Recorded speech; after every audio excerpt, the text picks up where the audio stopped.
ದೇಶದಲ್ಲಿ ಇಂಡಿಯಾ ಮೈತ್ರಿಕೂಟಕ್ಕೆ ಈಗ ಬಿಗ್ ಬೂಸ್ಟ್ ಸಿಗ್ತಾ ಇದೆ. ಪ್ರಮುಖವಾಗಿ ಹರಿಯಾಣ ಮತ್ತು ಜಮ್ಮು ಕಾಶ್ಮೀರದ ಫಲಿತಾಂಶದಿಂದ ಸಹಜವಾಗಿಯೇ ಇಂಡಿಯಾ ಒಕ್ಕೂಟಕ್ಕೆ ಒಂದು ರೀತಿಯಾದಂಥ ಚೈತನ್ಯ ಸಿಕ್ಕಂತೆ ಕಂಡುಬರ್ತಾ ಇದೆ. ಮುಂಬರುವ ಜಾರ್ಖಂಡ್ ಮತ್ತು ಮಹಾರಾಷ್ಟ್ರ ಎಲೆಕ್ಷನ್ಗೂ ಕೂಡ ಇದು ಸ್ವಲ್ಪ ಶಕ್ತಿ ತುಂಬುವಂಥ ಸಾಧ್ಯತೆಗಳು ಕಾಣ್ತಾ ಇದೆ. ಯಾಕೆಂದರೆ ಹರಿಯಾಣ, ನೆರೆಹೊರೆಯ ದೆಹಲಿ, ಪಂಜಾಬ್ ಮೇಲೂ ಕೂಡ ಪ್ರಭಾವ ಈಗಾಗಲೇ ಬಿದ್ದಿದೆ. ಹೀಗಾಗಿ ದೆಹಲಿ ಎಲೆಕ್ಷನ್ಸ್ ಕೂಡ ಇದೆ.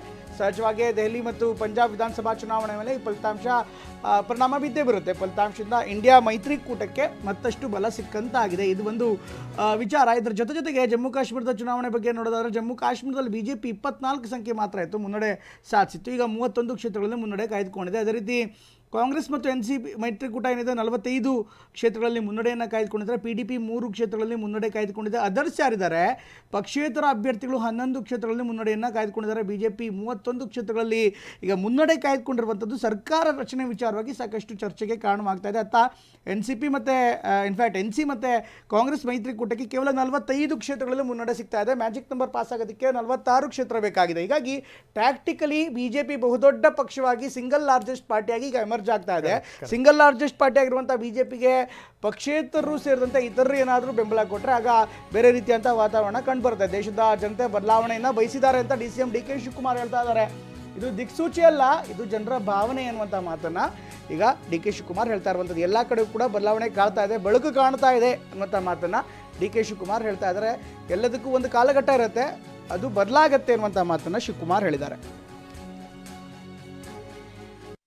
ದೇಶದಲ್ಲಿ ಎಲ್ಲದಕ್ಕೂ ಒಂದೊಂದು ಕಾಲ. ಸೊ ಕಾಲಘಟ್ಟದಲ್ಲಿ ಈ ದೇಶದಲ್ಲಿ ಜನ ಇಂಡಿಯಾಗೆ ಒಂದು ದೊಡ್ಡ ಅವಕಾಶ ಕೊಟ್ಟಿದ್ದಾರೆ. 12 ವರ್ಷ ಅವಕಾಶ ಕೊಟ್ಟಿದ್ದಾರೆ.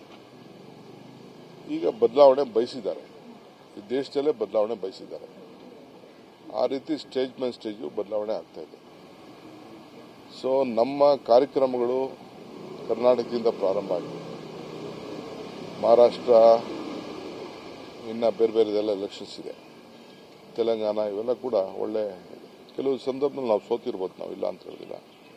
ಆದರೆ ಜನಕ್ಕೆ ಇವತ್ತು ಬದಲಾವಣೆ ಬಯಸಿದ್ದಾರೆ, ಇಡೀ ದೇಶದಲ್ಲಿ ಬದಲಾವಣೆ ಬಯಸಿದ್ದಾರೆ. ಅದ್ರ ಪೂರ್ವಕವಾಗಿ ಇದಾಗ್ತಾ ಇದೆ. ನಾನು ದೇಶದ ಎಲ್ಲ ಮತದಾರರಿಗೆ ಈ ಸಂದರ್ಭದಲ್ಲಿ ಅಭಿನಂದಿಸ್ತೇವೆ. ಅವರಿಗೆ ಏನು ನಾವು ಮಾತು ಕೊಟ್ಟಿದ್ದೇವೆ ಆ ಮಾತನ್ನು ಉಳಿಸ್ಕೊಳ್ತೇವೆ. ಕೆಲವು ಅನೇಕ ಗ್ಯಾರಂಟಿಗಳು, ಕೆಲವು ಕಾನೂನುಗಳು, ಕೆಲವು ಜನಕ್ಕೆ ಸಹಾಯ ಮಾಡೋಂಥದ್ದು, ಆರ್ಥಿಕವಾಗಿ ಶಕ್ತಿ ಕೊಡಬೇಕು. ದೇಶದಲ್ಲಿ ಭಾವನೆ ಬೇಡ, ಬದುಕು ನೋಡಿ ಅಂತ ಹೇಳಿದ್ದೇವೆ. ಅದಕ್ಕೆಲ್ಲ ಕೂಡ ಮಾತನ್ನು ಉಳಿಸ್ಕೊಳ್ಳುವಂಥ ಕೆಲಸ ಕಾಂಗ್ರೆಸ್ ಪಕ್ಷ ಮಾಡ್ತದೆ. ನಾನು ದಿಕ್ಸೂಚಿ ಅಂತ ಅಲ್ಲ, ಜನರ ಭಾವನೆನೇ ಈ ರೀತಿಯಾಗಿದೆ. ದಿಕ್ಕೇನು ನೋಡಬೇಕಾದಿಲ್ಲ, ಮೇಲ್ಗಡೆ ಬೆಳಕು ಕಡೆ ಕಾಣ್ತಾ ಇದೆ, ಎಲ್ಲ ಕಡೆ ಬೆಳಕು ಕಾಣ್ತಾ ಇದೆ, ಬದಲಾವಣೆಯ ಬೆಳಕು ಕಾಣ್ತಾ ಇದೆ ದೇಶದಲ್ಲಿ. ಇದು ದಿಕ್ಸೂಚಿ ಅಲ್ಲ, ಇದು ಮನೋಭಾವನೆ. ಇದು ಜನಗಳ ಮನಸ್ಸೇ ಈ ನಿಟ್ಟಿನಲ್ಲಿ ಯೋಚನೆ ಮಾಡ್ತಾ ಇದೆ ಅನ್ನುವಂಥದ್ದು. ಈ ಮುಖಾಂತರ ಏನು ಅಂದರೆ ಬಿಜೆಪಿಯನ್ನು ಸ್ಪಷ್ಟವಾಗಿ ದೂರ ಇಡ್ತಾ ಇದ್ದಾರೆ ಅನ್ನುವಂಥ ಮಾತುಗಳನ್ನು DK ಶಿವಕುಮಾರ್ ಹೇಳ್ತಾ ಇದ್ದಾರೆ. ಇಲ್ಲಿ ಭಾಳ ಗಮನಿಸಬೇಕಾದಂಥ ಸಂಗತಿ, ನಾವು ಈ ಜಮ್ಮು ಕಾಶ್ಮೀರದ ವಿವರಗಳನ್ನು ನೋಡಿದಂಥ ಸಂದರ್ಭದಲ್ಲಿ very interesting. 31 BJP, 45 Congress plus ಮತ್ತು ಈ 3 PDP, 11 ಅದರ್ಸ್, ಪಕ್ಷೇತರರು 11 ಜನ. ಪಕ್ಷೇತರರು ಎಷ್ಟು ಜನ ಗೆದ್ದು ಬರ್ತಾರಲ್ಲ ಅದೆಲ್ಲದೂ ಕೂಡ BJP ಲಾಭ. ನಂಬರ್ 1. ನಂಬರ್ 2, ಇಲ್ಲಿ ಗಮನಿಸಬೇಕು, ಸರ್ಕಾರಕ್ಕೆ ಅದು ತನ್ನ ವ್ಯಾಪ್ತಿನಲ್ಲಿ ಒಂದು ಪ್ರಯತ್ನ ಮಾಡ್ಬೋದು. ಏನು ಅಂದರೆ 5 ಜನರನ್ನು ಅವರು ಶಾಸಕರನ್ನಾಗಿ ನೇಮಿಸಬಹುದು. ಈಗಾಗಲೇ ಮೊನ್ನೆ 5 ಜನರನ್ನು ಸರ್ಕಾರ ಆಗಲೇ ನೇಮಿಸಿ ಆಗಿದೆ. ಇದು ವಿಪಕ್ಷದವರ ಕೆಂಗಣ್ಣಿಗೆ ಗುರಿಯಾಗಿತ್ತು. ಅವ್ರು ಹೇಳ್ತಾ ಇದ್ರು, ಇನ್ನೂ ಒಂದು ಸರ್ಕಾರ ಅಂತಲೇ ಬಂದಿಲ್ಲ, ನೀವು ಈಗಲೇ ನೀವು 5 ಜನ ಶಾಸಕರನ್ನು ಹೆಂಗೆ ನೀವು ನೇಮಿಸಿದಿರಿ ಅನ್ನುವಂಥದ್ದು. ಈ ಶಾಸಕರಿಗೆ ಎಲ್ಲ ರೀತಿಯ ಹಕ್ಕುಗಳು ಕೂಡ ಇರ್ತವೆ, ಗಮನಿಸಬೇಕಾದಂಥ ಸಂಗತಿ ಅದು. ಹೀಗಾಗಿ ಏನು ಅಂತಂದರೆ BJPಯ ಲೆಕ್ಕ ಹಾಕುವಂಥ ಸಂದರ್ಭದಲ್ಲಿ 31 ಅಂತ ಲೆಕ್ಕ ಹಾಕಂಗಿಲ್ಲ, 31 + 5 36 ಅಂತ ಲೆಕ್ಕ ಹಾಕಬೇಕು, 36 ಅಂತ ಲೆಕ್ಕ ಹಾಕಬೇಕು. 36 ಆದಂಥ ಸಂದರ್ಭದಲ್ಲಿ 45 + 3 ಇದೆಯಲ್ಲ ಅದು, ಈ ಕಡೆಗೆ 11. BJP 11ರಲ್ಲಿ ಎಷ್ಟು ಜನರನ್ನು ಎಳ್ಕೊಳ್ಳುತ್ತೆ, ಸರ್ಕಾರ ರಚನೆ ನಿಟ್ಟಿನಲ್ಲಿ ಯಾವ ರೀತಿ ಪ್ರಯತ್ನಗಳನ್ನು ಮಾಡುತ್ತೆ.